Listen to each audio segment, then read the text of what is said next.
Everybody. A warm welcome to New Way for Over students to find their ideal role in the UK.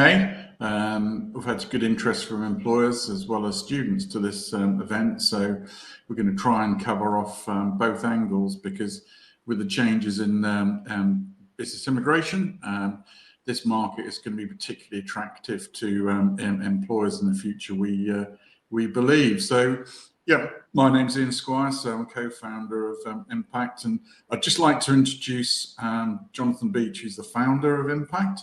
And Jonathan, if you could just explain your history and also a little bit in terms of your experience with the student market. Sure, thanks Ian. Hi everyone. Started my immigration journey 30 years ago. Back in the early 90s, I was starting out with helping training immigration officers at Heathrow before moving to management position at the Public Inquiry Office, where we were dealing with 1,000 people a day looking at wanting to change their immigration status. And from there, moved on to EY and management position with KPMG in London for 5 years. And then in 2004, so exactly 20 years ago, set up Migrate UK, which is an regulated immigration practice that helps personal clients and business clients. And we routinely help students and business immigration is our main focus nowadays. We get involved quite heavily with compliance, with training of HR departments, and more so in the last couple of years, helping graduate visa holders and students switching immigration status and helping put strategies together for them. And that will be continuing despite the rule changes that are due. This is going to continue into the future. Yeah, great. Yeah, and as I say, I mean, we were just talking earlier on that a high percentage of your cases at the moment are all students and graduates. Well, they are. We're just looking at the applications we've been checking earlier on today. At least half are graduate visas switching into skilled worker. But what's interesting as well is that you don't actually have to be on a graduate visa, or as a popular way to switch. We are switching directly people from student status into skilled worker, which used to be one of the only routes before July 2021 when the graduate visa was introduced. But certainly it's increased in popularity, and you can fully understand that that graduates and students are very, very attractive to UK employers and sponsors. Yeah, okay, that's great, Jonathan. So what we'll do, just the key things we're aiming to achieve for you all today is just to show you a new way for overseas students to find their ideal role in the UK. And for students and employers through Impact, we're aiming to save time, cost, and hassle to make the process more effective and more ethical. So I think, which Jonathan will explain a bit more about later on. So very briefly, we'll recap on the current rules. We won't spend too much time on it, because just so everybody's aware of our starting point, how the changes potentially will affect students and how you can use Impact to develop your career.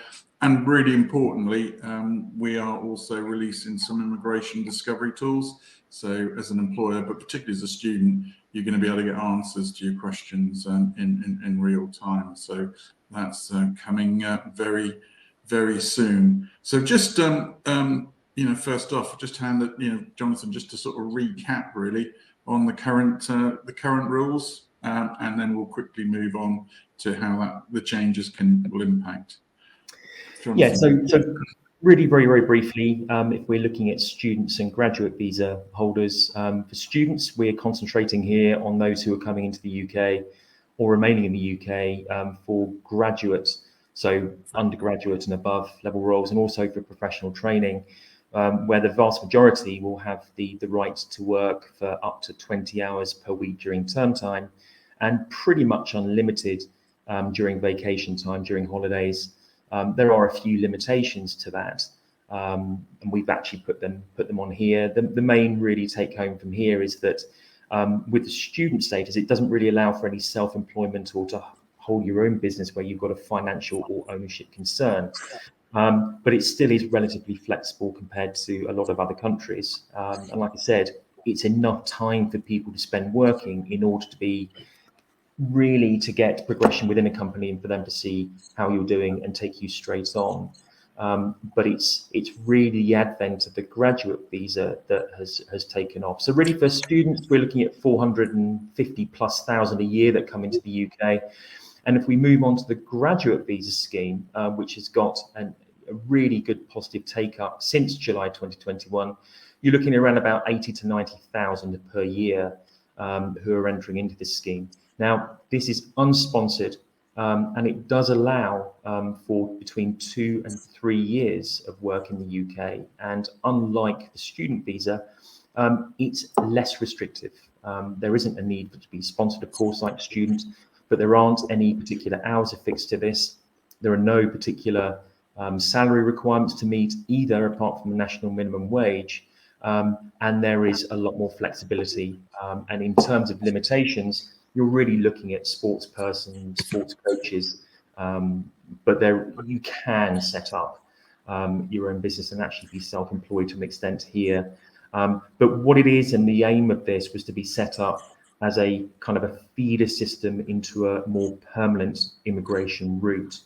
And of course, we're looking at the moment at changes to this. The Migration Advisory Committee are currently consulting and looking at changing the graduate route. We are unsure exactly how this is going to work, but we know that they are looking at it from an accelerated basis, and we could be getting changes as early as the autumn.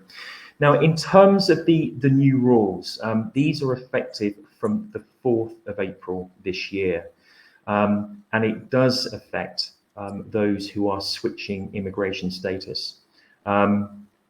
The difference being that for those who are already sponsored workers and have been issued a certificate of sponsorship before the 4th of April, they will benefit from a slightly different pay structure. So it's like a two-speed system. But what we're doing here is we're concentrating on rates of pay for those who hold a graduate or student visa who are switching directly into skilled worker from the 4th of April. Now, the way this is going to work is that there are 3 earnings or salary parameters to meet here. So from the 4th of April, if you're issued a certificate with employer, you're needing to be paid the highest of £30,960, £15.88 per hour, or 70% of the going rate. Now, we've kind of had an idea since December last year what this threshold would be. A lot of you have probably heard about the £38,700 rule that was introduced, and that's for more experienced workers. But for graduate visa holders who are switching, they're going to be classed as new entrants, same as students, and the same as anyone else who's under the age of 26 at the time of applying for their visa. But what we didn't understand until only about a week and a half ago was what this going rate was going to be. And what the Home Office have done is they've actually changed the calculation of the going rate for jobs as it would be for the median level, the median kind of average wage for the UK for a particular job. Now, every single job type has a going rate. It's not going to be a set figure. And you normally find that within the immigration rules appendices. However, and I'm sure we'll be explaining it in more detail later in this presentation, we won't have to worry too much about getting confused about how this works, because we're going to be having discovery tools that will do this work for you. Okay, but really, just for reference, this is what employers will need to be looking at. But the main focus really will be on the going rate, which could be lower or it could be higher than the 30,960. Now, we've also mentioned here discounted rates. We don't need to worry about the discounted rates too much until the new entrant rate is no longer applicable to you. So as a new entrant, you can hold this status for 4 years. Very important to understand that the new entrant rate for 4 years starts from the date that you get your graduate visa, not the date that you get sponsored by an employer. So when you get to the end of your new entrant rate, what will be applicable could be a discounted rate based on whether your job requires you to have a PhD and whether you hold a PhD, or whether your job is on the new immigration salary list, which is the replacement for the shortage occupation list. Great, thanks very much, Jonathan. Yeah, something not to worry about too much because we solved this problem for you. But yeah, this is a change as well, isn't it? That'll have some impact. It is indeed, yeah. It's I just mentioned it.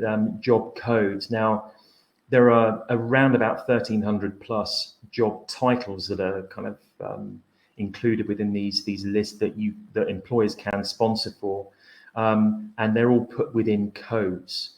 There are about 420, 430 codes, and at the moment, we are using a system from 2010, and the jobs are standard classification codes, but they are now changing to 2020. And what we're finding is that when you go through the codes, quite a number, as you can see, about 200 are changing. And I think you need to be careful. It's really for the employer to be very careful here that when they issue a certificate, they use codes under the new rules. And for those of you who might be sponsored already, don't think that your code will remain the same for when you need an extension or you change your job, because it could look quite strange. I think, Ian, didn't you see there was an example that you may have seen? Yeah. It was someone who one particular code 2211, I think it is. As a mechanical engineer, now it's a probation officer. So yeah, if you quite the difference. fill the cods in incorrectly. Yeah, it's just very important to get that right. Yeah, and it's and to be fair, with all of those changes, we're adapting all of our tools and working furiously at the moment, and we'll have those ready for release in about 3 weeks' time. So you'll be able to get instant answers and all the detail, what the right code is. It'll all our systems will show that for you. Okay, thanks very much for that, Jonathan. So that's the current position and the impact that we can see now. Just before we sort of move on to impact, I think it's just useful just to share a couple of other slides. So from the student market and skilled worker market, it's big changes, isn't it, Jonathan? Massive. Yeah, this if we looked at this graph and we took it all the way back to 2012, it would actually be a flat line pretty much all the way to 2019, with around about 30,000 UK employees holding a license. And with Brexit and the end of free movement for European nationals from January, what we found is that with the end of free movement and a change in the rules, which lowered slightly the skill level that people can qualify for to stay as a sponsored worker, there has been a really massive acceleration in terms of the number of employers who are applying for a license. And a lot of these, from our experience, have been hiring younger people. And if we look at historically, when we're looking at employers are getting a license, it's been for just retaining or having one person stay. But it's changed completely. The vast majority of applications we've had in the last 2.5 years have been for employers who have been getting a license to keep and retain batches of people, 3, 4, 5 in one go, who have been here on a different immigration status, such as a dependent, a student, or a graduate visa holder. We're currently looking at 83,000 who hold a license from the end of the year. But if we took this to around the end of March this year, I would fully expect it to be closer to 100,000 employees. And it really shows there is a massive skill gap. Yeah. And the skill gap is about just under 1 million at the moment. And the reason it's so big, I've had a fair degree of time and training and development, which I've always loved. But I think the reality is that when you've got these new roles, the life sciences and engineering, where it takes years to produce that talent, and for many businesses, the lack of talent and young talent, the future growth, in a business quite often comes from the new talent that comes in. Then, without that opportunity, it would be, a real challenge for businesses, just because of the time scale, because we are talking about, skilled people here. Yeah, and I'd just say that's the growth. Substantial, isn't it, Jonathan? That's nearly 300,000 people last year. But a lot of that was health and social care, wasn't it? Yeah. It was, but if you look at the other job codes that have been hired, it's now making up around about 8% of the entire movement to the UK. It really is moving very, very fast. And of course, employers know about the red tape involved with getting a license. They know about the costs involved with it as well. But it simply isn't putting them off, because they realise that without hiring these workers, they're going to have serious issues with productivity, retention of current staff as well.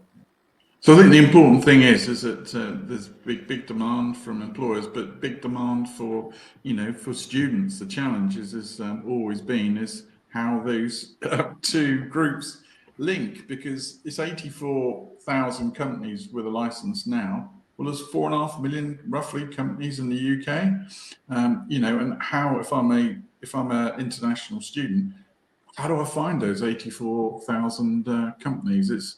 It's not easy, even if you're a research analyst, you're studying at university, because I've mapped this all out over the last couple of years, and it's only thanks to information I've gained from Jonathan and some sources that we've mapped it all the way through. So, real opportunity still.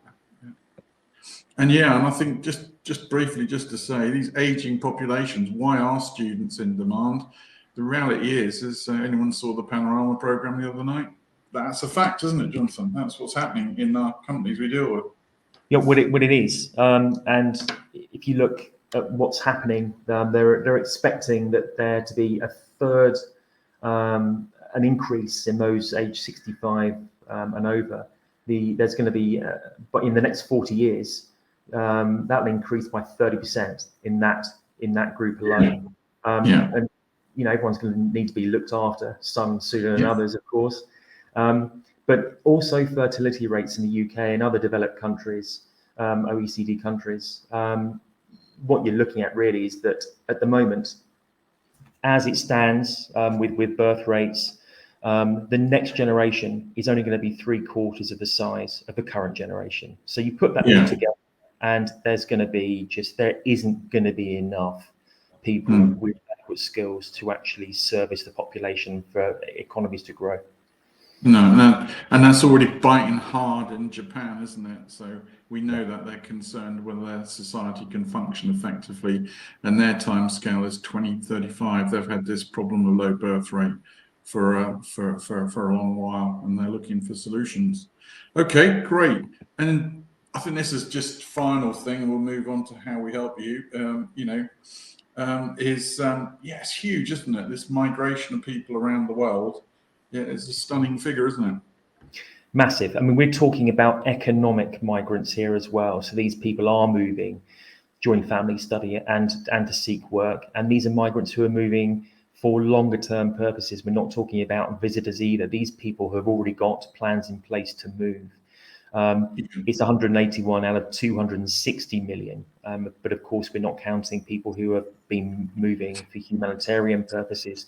So it is a huge figure, and this will continue to rise. And again, just for the student audience and also employers sort of listening in, there is a global talent race, basically. So a good example of that, I mean, the EU themselves, their lead commissioner for workforce, he's come out and publicly declared that the EU needs 7 million new workers by 2030 to keep their economies functioning. And the head of the UN dealing with labour matters has come out and said, look, from all her conversations, that although migration can be a difficult issue and question at times, without it, a lot of her people she's talked to from big business are saying, you know, we won't be able to function and grow, and it'll affect the world economy. So for any student now, you know, going through this process, you are a valuable resource. So just need to find out a way to connect you. Okay, great. So yeah, thanks for that, Jonathan. And then really looking at it, and I will move on to how we help you.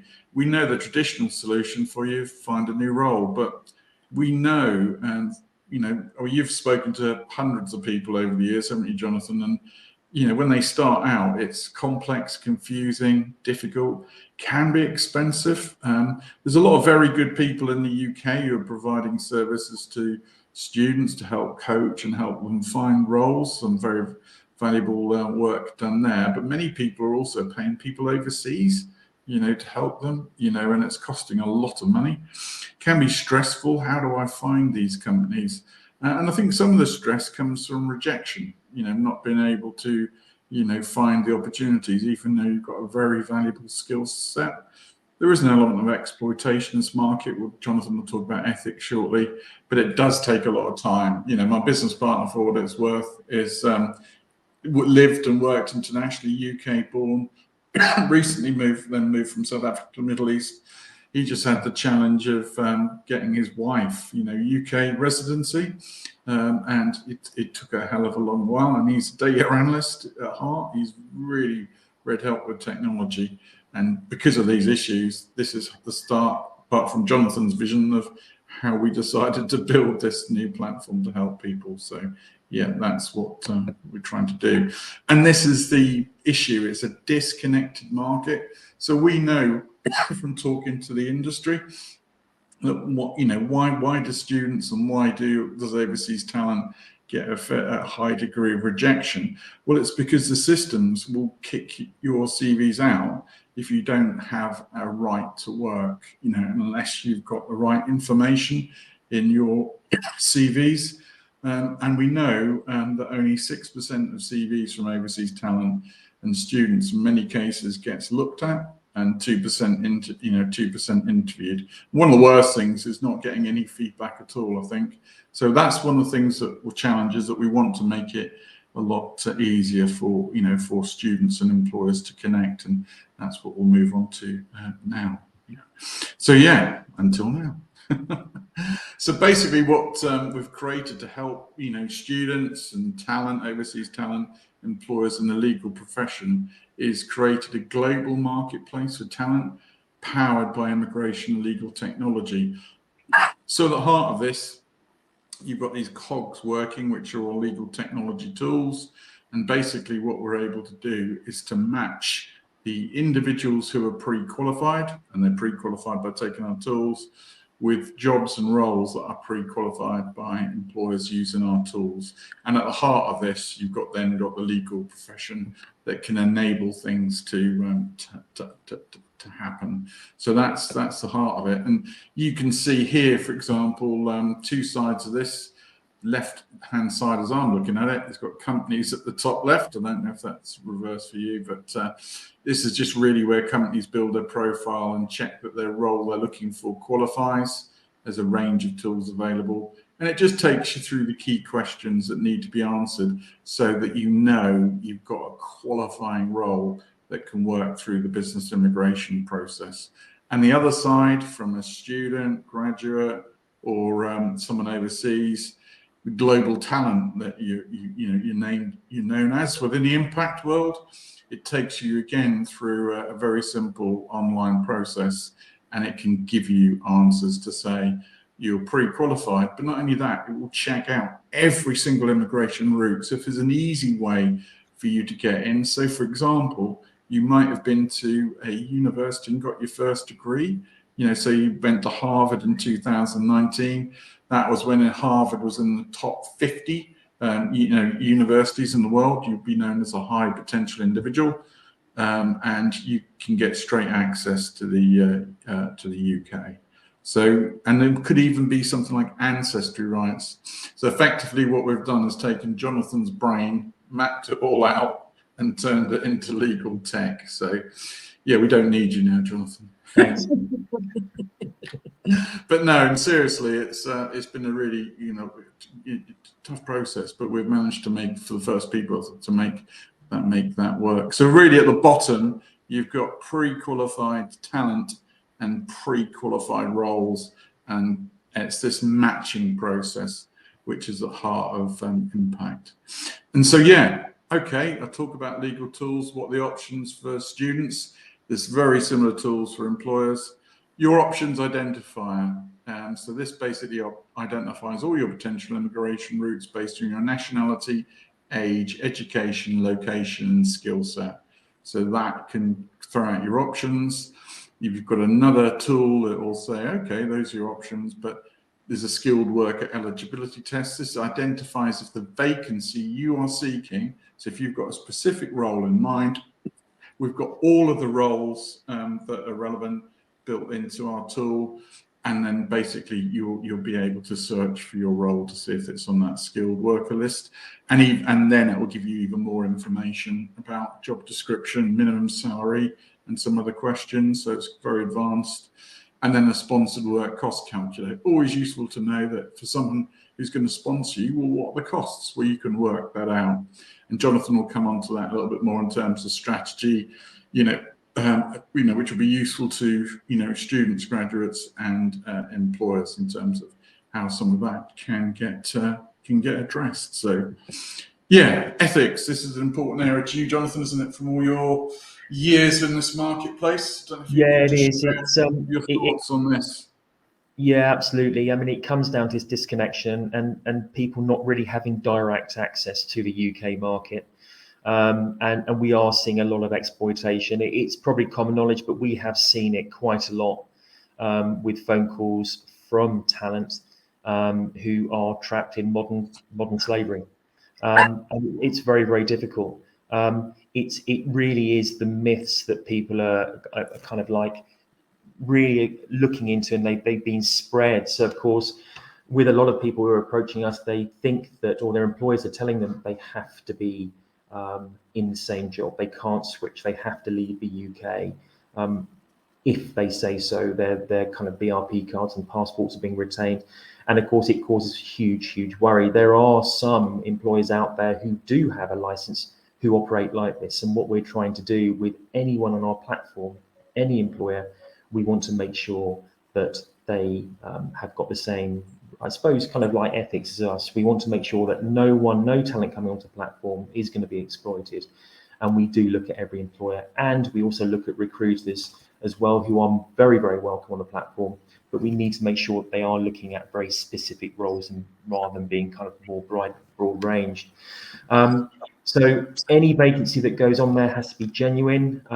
We do know, again, that there are lots of people operating overseas who are not regulated, who are promising roles to talent in the UK that doesn't actually exist, or they're exchanging money in the promise of finding them a job.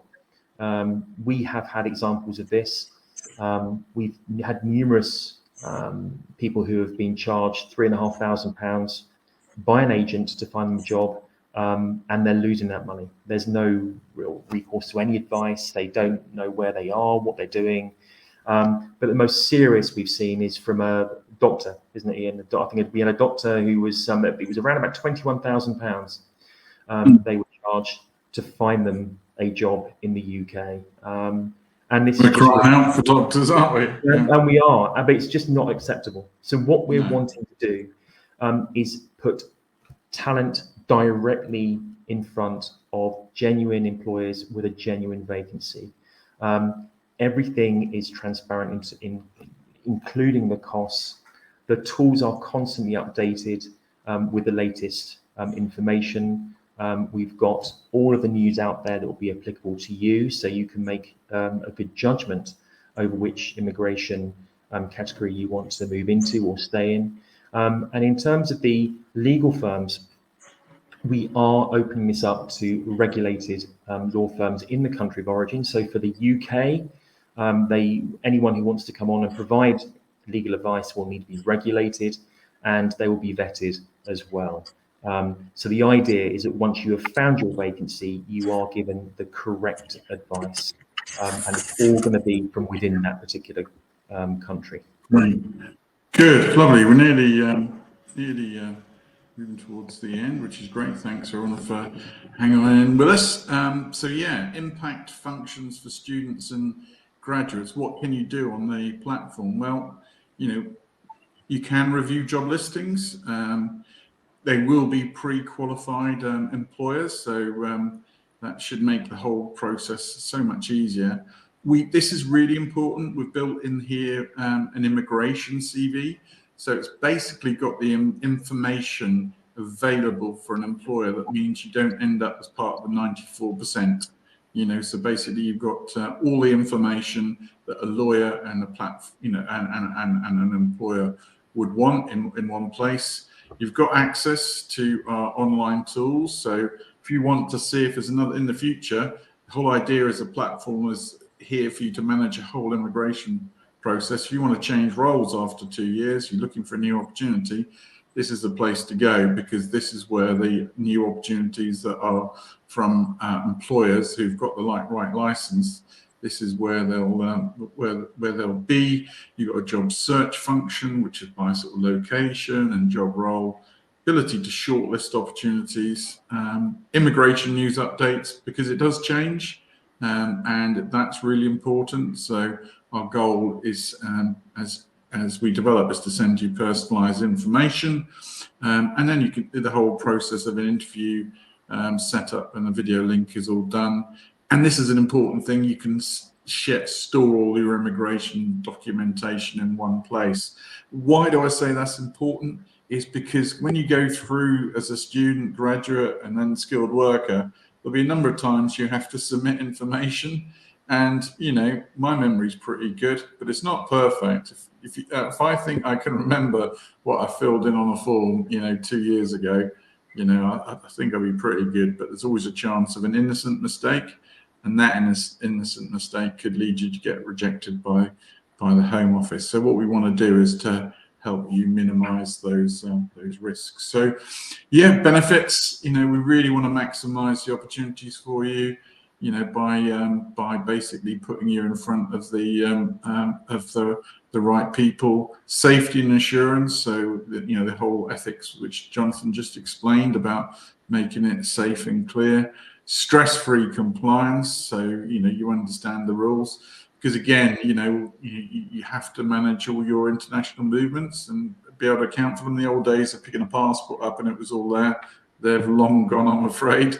And that's really crucial for eligibility for long-term indefinite leave to remain, and just save you time and money.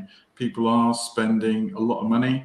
As I say, there are things that you potentially might need as an individual, like some coaching or whatever. That's very useful for all of us to prepare us for starting the job application process. But what no one on here is going to charge you any fees for that. And the recruitment partners that we select will not charge you money. They want talent, so to actually present to their clients. That's why you're very attractive, is bright young brains. And then top tips. I mean, Jonathan and I spent some good time going through this last week in particular to say, well, look, if we were advising students, and graduate visa holders, what's the best way to make the UK immigration route work for you? Jonathan, if you want to just take us through that, please. Yeah, this is a few things are very, very important here for students and graduates. It's very clear that don't leave any application for employment or changing your immigration status until the last minute. Things can take time. So if you are finding an employer and it is sponsorship that you're looking at, and of course it is only one of the routes, but more often than not, in order to get to your end goal of getting settlement in the UK and finding that job that you really want to do, it will be a skilled worker. But of course, you need to make sure that if you are being courted by an employer to take on a vacancy, just check and see if they do have a license. If they don't have a license, it could take about 2 to 3 months to onboard you. And you need to take this time scale into account.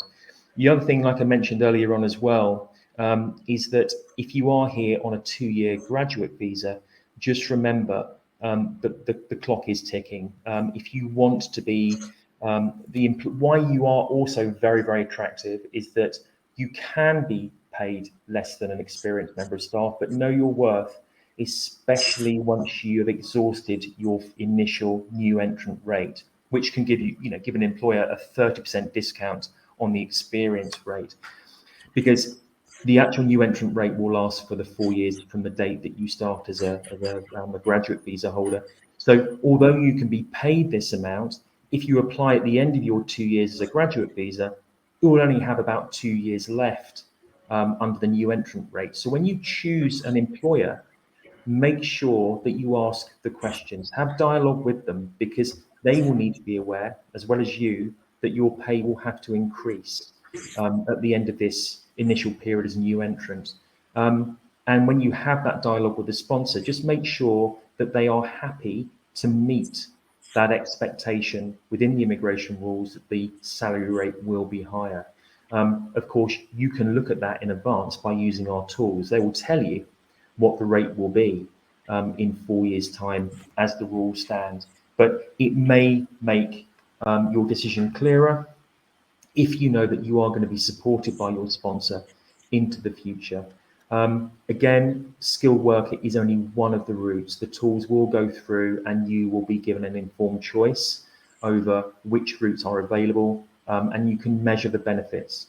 Some categories might not lead to settlement, where others will, but they might be more limited in terms of what your work options are. The myth busting side of it is very important as well. It's very flexible. The UK has got a flexible immigration system, much, much more so than it was about 6 or 7 years ago. So if you find an employer and you're with them, you can switch employment. It will mean getting an extra certificate of sponsorship and going through another immigration process, but there's no limit to the number of sponsors you can have in the UK as a skilled worker. You can just keep applying until you find that job that you really want to settle into. And it's also important that you look at the categories, because if your end goal is to settle in the UK, you can get that within 5 years of being a skilled worker continuously. Or for students and graduates, it's also more likely that you can amass time spent here over the previous 10 years and qualify under long residency. The rules have changed on that, so just be aware that if you are someone who is going to apply for indefinite leave to remain under long residency, you've been in your current immigration category for at least 12 months. Okay, that's really important to know from the 4th of April before you apply. One other tool that we are going to be putting into the platform very soon is an absences tool. And this is incredibly important. Again, it's for record keeping purposes. Not just for the UK, but for other visa applications as well. For settlement in the UK and for any leave to remain application, it's highly likely that you'll be asked to confirm where you have been, how long you've stayed away, and for what particular purpose. Now, as Ian said, you don't get a stamp in your passport very often nowadays, and you need to keep a log of this and keep consistent with the information you're providing all immigration authorities. So we'll be providing this function. And it can measure also absences in a rolling period. So you'll know how long you've been away for and can get warned whether that is going to be encroaching on any period to qualify for settlement.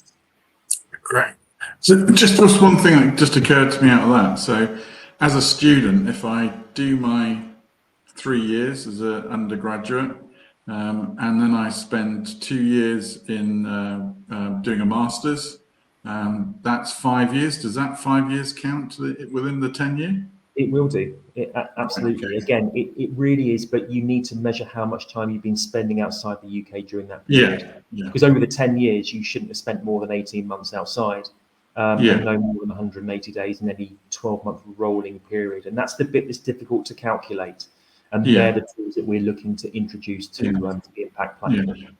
So really, as if when I come here as a student, and my desire is to end up here, I need to remember that clock is ticking from the day I land, you know, in the UK. Yeah, for It that can be, 10-year period. absolutely. For long residency, it's where it begins. Yeah, certainly as an undergrad, or even if you're doing, if you're a sixth form in the UK, this is very, very realistic. But it's the earlier years you need to watch, because students come into the UK at a younger age, are more inclined to spend more time overseas with family Yeah, during holiday yeah, periods, which is completely understandable. But just keep a record of that as you go along.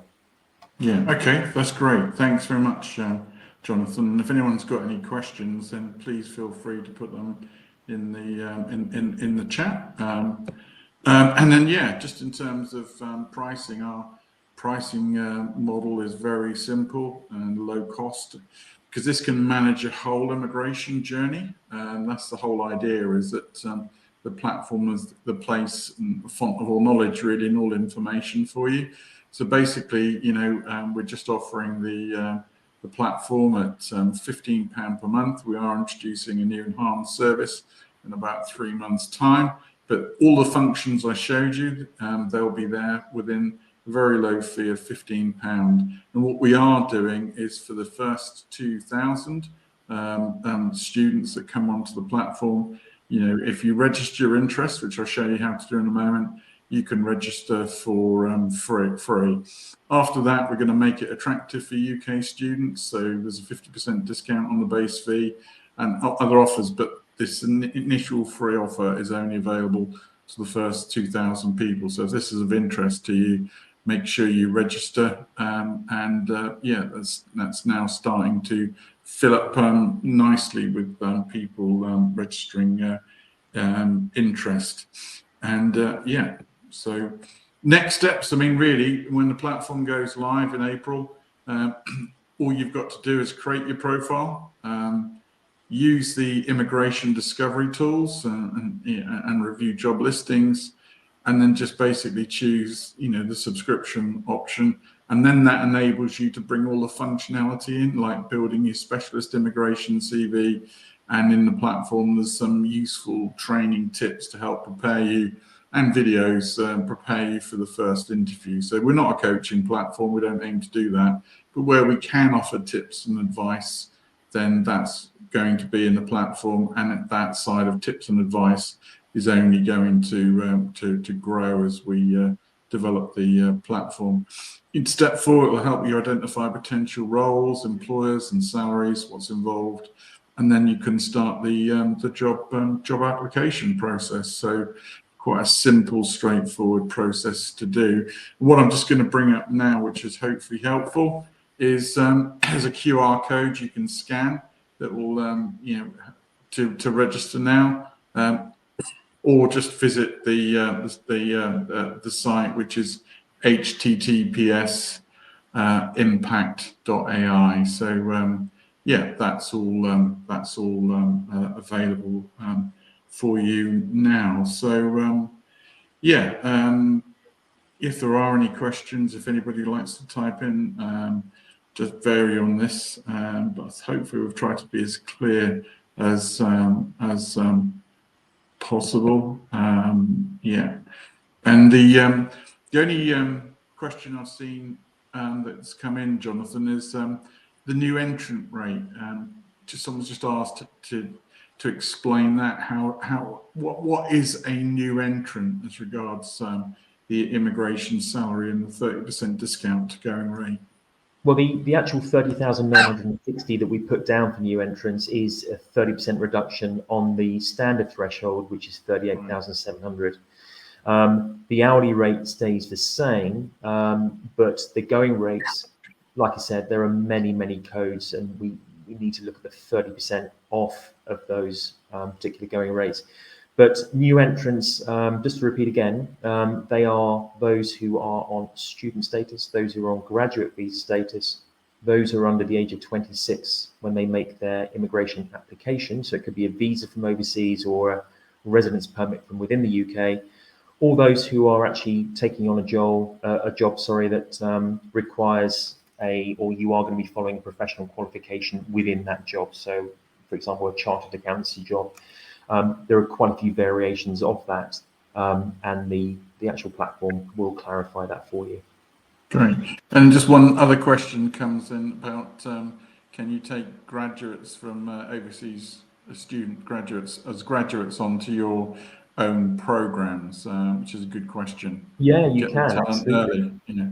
Yeah, I mean, absolutely. There are actually different programs. We've been talking about skilled worker. There are actually graduate trainee schemes within global business mobility schemes as well. There are quite a few different options here. And even people who've been a student or graduate in the UK can have that time in the past. They can still qualify. The idea really is to pre-qualify and look at the age and the immigration status of that person at the time. But absolutely, there are routes available to bring in students and graduates and young people directly from overseas. They don't necessarily need to be here in order to qualify. So it just reminds me that was a big automotive company, wasn't it? We dealt with brought in some very specialist engineers, didn't they? You They know, did, yeah, and this is a yearly program now. We're always looking at the best immigration routes, and it doesn't have to be the most obvious ones. So we're looking at helping with a group of 40 young people coming in to the UK to follow a 12-month internship. There are government authorised exchange schemes that can work. So for any employer in the UK who has set up a particular program from any time from 1 day to 12 months, there is a very, very good possibility that they could set up one of these programs and benefit from mm, any young person coming in. So they could be a current student or a recent graduate. They can come over to the UK and gain work experience and training for 12 months, and then have a possibility of switching their immigration status once here.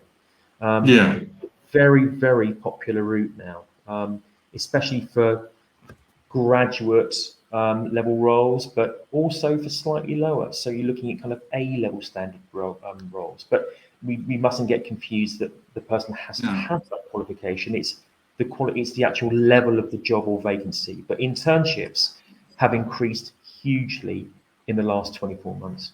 Yeah, that's great. And then, so any questions, please feel free to fire through to us through LinkedIn. Thank you. And yeah, and just hopefully then at the end of it, I'll just say that hopefully we've shown you the big demand for students, how we're going to make that whole process easier, and to give you tools that give you information at your fingertips. And yeah, we're very excited, launching soon, you know, and just making the final tweaks to our immigration discovery tools so they're all fit and ready for the 4th of April changes. But yeah, really exciting. Love you to register. Love you to be part of the first 2,000 people that come on the platform. So thank you very much for listening. Thank you, Jonathan, for your Thank insight. you. And that's the end of it for today. Thank you very much, everybody. Thank you. Thanks for your time. Thanks.